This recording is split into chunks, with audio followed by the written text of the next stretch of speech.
Hey financial warriors, welcome to the show, and tax season is just around the corner. You may be shocked at how much you're gonna have to pay, or you may be getting a fat refund. In that case, congratulations to you, but whatever the case, it may have got you thinking about how to reduce your tax bill further. So in this video, I want to go through 5 little known tax deductions that you may have never heard of, but they may provide some insane value to you, or you might just find them entertaining, because some of them are really thinking outside the box. And I want to thank Ethos for sponsoring this video, but more on that later. Let's go. Number 1. The Augusta rule. This refers to section 280A subsection G of the Internal Revenue Code, which allows homeowners, no matter what their income level, to rent out their property for up to 14 days per year tax-free, i.e. they do not need to report that rental income on their personal income tax return. This rule was originally designed for the Masters Golf Tournament in Augusta, Georgia, where local homeowners lobbied to be able to rent out their homes tax-free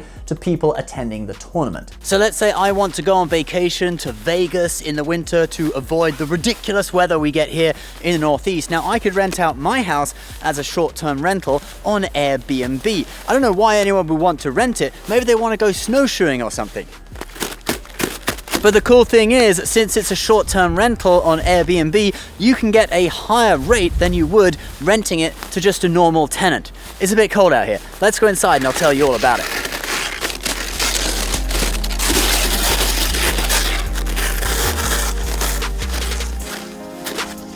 So first, you go to Airbnb and take a look at comparable properties in your area. I guess this one's kind of comparable to my house. They describe it as a 5-bedroom villa. And you are renting the whole place, so you'll have the villa to yourself. They're renting it at $222 per night for the whole place. So let's just round that down to $200 for ease of doing math. And if I was to rent out my villa for that price, I would have $2,800 for that 14-day rental, which the days don't need to be consecutive, by the way, they can be any time throughout the year. And that money is completely tax-free, so assuming that I was in a 30% tax bracket, I would be saving $840 in taxes. Now, where this really comes into its own is that if you own a distinctive property or a vacation home that can rent for a higher price per night, say up to $1,000 or something, you can actually make quite a lot of money. So you've literally got rich people, because you can do this at any income bracket, you got rich people renting out their mansions. Thought I'll give you a little crib tour. This is where I live most of the time. You gotta actually own the property though. Maybe he does own the property, I don't know, maybe he does. But if he does own it, I bet Ty is doing the last thing that we are gonna talk about to do with the Augusta rule, and that is renting it out to his own company tax-free for 14 days a year. Because you can do that. So if you own an LLC, you can have your LLC rent your home or vacation home for a company meeting, company retreat, etc.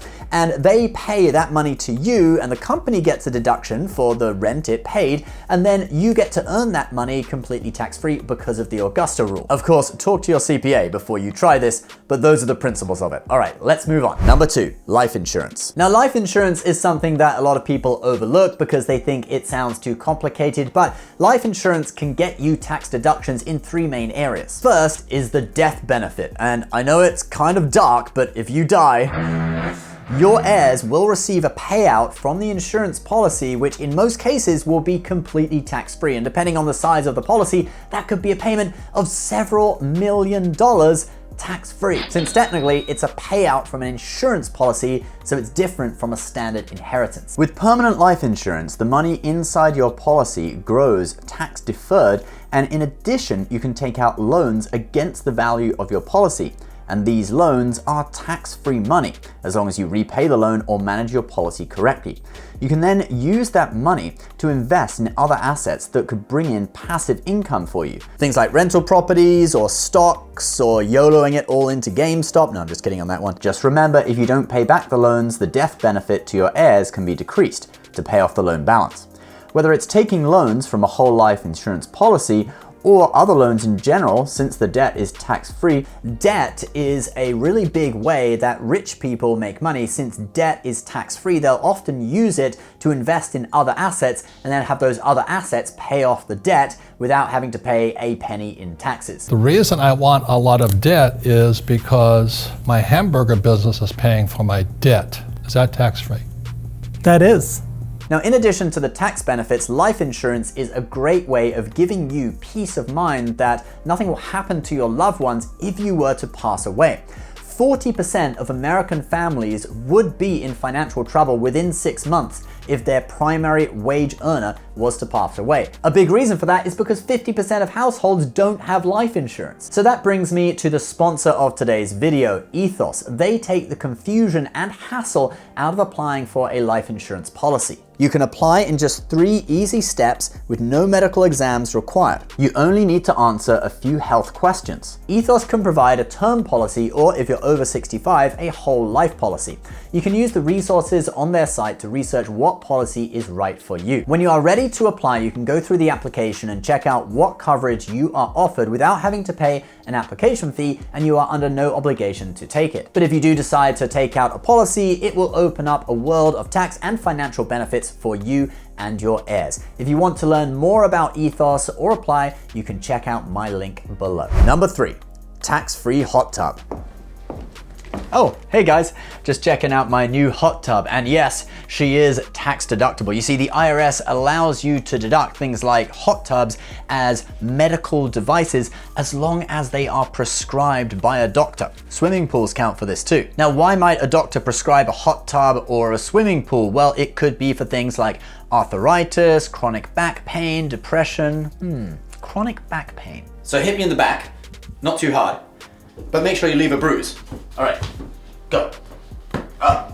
No, I am not telling you to fake an injury, all right? Don't do that. But if you have one of these medical conditions, and that wasn't an exhaustive list, there's a larger list online, you can search it for yourself, do a little bit of research. But if you have one of those conditions, it may be worth it to go and ask a doctor if they could prescribe a hot tub or a swimming pool for you. The IRS allows you to deduct any medical expense over 7.5% of your adjusted gross income, but this includes insurance premiums that a lot of people are paying already. So let's say that you earn $100,000 per year and you're already paying $600 per month in insurance premiums for your family insurance plan. That's $7,200 per year. Then just throw in a couple more doctor and dentist visits that are unreimbursed, and bam, you're already at that $7,500 limit. And when you buy a hot tub on top of that, that becomes completely tax deductible. But the real question is, what if it comes with some other features? Seems wild. Wait before you treat me like a stepchild. It must be some kind of hot tub time machine. Yeah, if it's a time machine, I'm not sure if you get further deductions for that. Ask your CPA. Number 4, employing your children. Now, this is a really clever one. If you are self-employed, you can actually employ your children to carry out certain tasks for you and get a tax deduction for it. Now, you do actually have to have them do some work for you, okay? You can't just fake it, and it does have to be believable. You can't tell the IRS that little Jimmy is doing technical analysis for stocks at your hedge fund, all right? They'll never believe that. But other tasks such as cleaning your office, data entry, things like that are definitely believable, and you could realistically get your kids to do. But how can you save on your taxes using this method? Well, if you pay your kids $12,000 a year, which is $1,000 a month, they will not have to pay any federal taxes since $12,000 is the standard deduction. And then on top of that, kids do not have to pay Social Security or Medicare taxes, known as FICA taxes. This is as long as your company is an LLC or you are a sole proprietor. Now, if you have an S Corp or a corporation, it's a little bit more complicated. You need to separately set up a family management company, have your corporation pay your family management company a rate for that labor, and then your family management company, which would be an LLC, will pay it to your kids, all right? Ask your CPA for the exact details of how to do this. And thus you get a $12,000 tax deduction per kid while still keeping that money in the family. Now, on top of this, you could also combine it with putting some money for them into a traditional IRA, which means that you could pay them up to $18,000 a year because you get an additional $6,000 deduction for putting money into an IRA. They do obviously have to pay taxes on that when they withdraw it in retirement. But my favorite way is using a Roth IRA. So let's say you pay them $12,000 a year and you put half that money, $6,000, into a Roth IRA. Now, Roth IRAs use post-tax dollars, but then grow tax-free. So the money that they have, officially it is post-tax dollars, but they would never have paid any tax on it because it's under their federal income tax deduction and kids don't pay any FICA taxes. So they could save for retirement having never paid any taxes on that money at all and not having to pay any taxes when they take it out when they retire. So using this method of $6,000 a year into a Roth IRA, if we do that every year from age 8 to 18, and let's say it grows at 8%, the average rate for the market over the long term, by the time they get to 18 years old, they will have $106,000 in their Roth IRA. Then if we just leave that money to compound in the stock market at 8%, okay, we don't put any more money into it, it's just that $106,000. By the time they retire, they will have $3,977,000 to withdraw.